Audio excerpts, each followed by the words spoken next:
अस्सलाम वालेकुम friends, welcome back to top smarties drama serial तड़के वफा।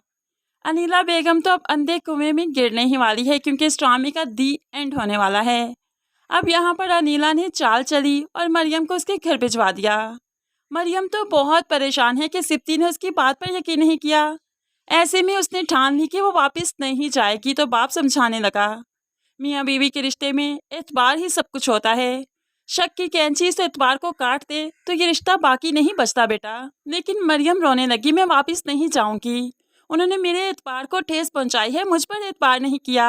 और बाबा, ये एक बार नहीं हुआ, ये बार बार हुआ है। उन्होंने एक बार तो मुझ पर थप्पड़ उठाया और दूसरी बार मैंने उनका हाथ पकड़ लिया, जबकि उन्होंने कोशिश तो की ना। ऐसे ही मरियम वापस ना जाने का इरादा करती है, हया के गले लगकर बहुत रोती है। तो दूसरी तरफ अनीला चाल चलने से फिर बाज नहीं आई। सप्तैन के सामने ड्रामा करते हुए कहने लगी, मुझे ले चलो उसके पास, मैं उसके सामने हाथ जोड़कर माफ़ी मांगूंगी, तुम्हारा घर आबाद करूंगी सिप्ती। लेकिन ये नहीं जानती कि इसने जो सिप्ती की झूठी कसम उठाई है, तो फिर अजाब भी तो इसने झेलना ही है।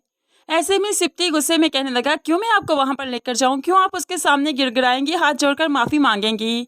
जो इंसान मेरी बहनों की इज्जत नहीं कर सकता, मेरे लिए वो कोई मायने नहीं रखता। आप बिल्कुल रिलैक्स रहिए। उसके साथ रिश्ता ख़त्म भी करना पड़ा तो एक पल के लिए नहीं सोचूंगा। ये कहते हुए वो बाहर चला जाता है। तो यहाँ पर अनीला काफ़ी खुश होती है कि जैसे वो जीत गई।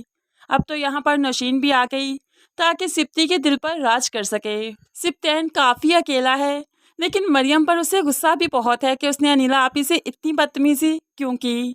लेकिन बहनें जानती हैं कि अनीला सच्ची नहीं बल्कि मरियम ही सच्ची है। दूसरी तरफ अब आसिफ को अपने और पैसे चाहिए, इसीलिए तो अनीला को फ़ोन करता है उसकी बर्बादी बनकर। लेकिन अनीला जो पैसे देने से इनकार कर देती है, तुम्हें और पैसे नहीं दूंगी, बस जितने दे दिए काफ़ी हैं। अब तो आसिफ मियाँ अनीला के घर पहुंच गए और यहाँ पर बड़े ही ठाठ से बैठ जाते हैं। जब तक सिप्ती नहीं आता उसे सारी बात मैं बता नहीं देता, यहाँ से नहीं जाऊँगा। आसिफ को देखते ही अनीला के पैरों तले से तो ज़मीन खिसक गई। तुम यहाँ पर क्यों आए हो, और सप्तैन से तुम कोई बात नहीं करोगे, तुम जाओ यहाँ से। लेकिन यहाँ पर नौशीन तो इनकी बातें सुन ही लेती है। होप्सो यहाँ पर ये बात भी डिस्कस की जाए कि जोहरा की डेथ के पीछे आसिफ का हाथ था और मरियम और सप्तैन को अलग करने के पीछे तो अनीला का ही हाथ है। ये सब कुछ नौशीन को जब मालूम पड़ेगा तो जाहिर सी बात है नौशीन भी अनीला को ब्लैकमेल करेगी। लेकिन इस वक्त सप्तैन की उठाई हुई झूठी कसम अनीला के लिए बहुत बड़ा अजाब बनकर आने वाली है। फ्रेंड्स, आपको लगता है कि झूठी कस्में अजाब बन जाया करती हैं या नहीं? इस बारे में आप कैसे सोचते हैं, ज़रूर कमेंट्स में बताइएगा। मज़ीद वीडियोस के लिए चैनल को सब्सक्राइब करके साथ बेल नोटिफिकेशन ज़रूर प्रेस कीजिए ताकि आने वाली हर वीडियो बहुत आसानी से देख सकें। दुआओं में याद रखिएगा, अपना बहुत सारा ख्याल रखिएगा। नई वीडियो तक के लिए अल्लाह हाफिज़।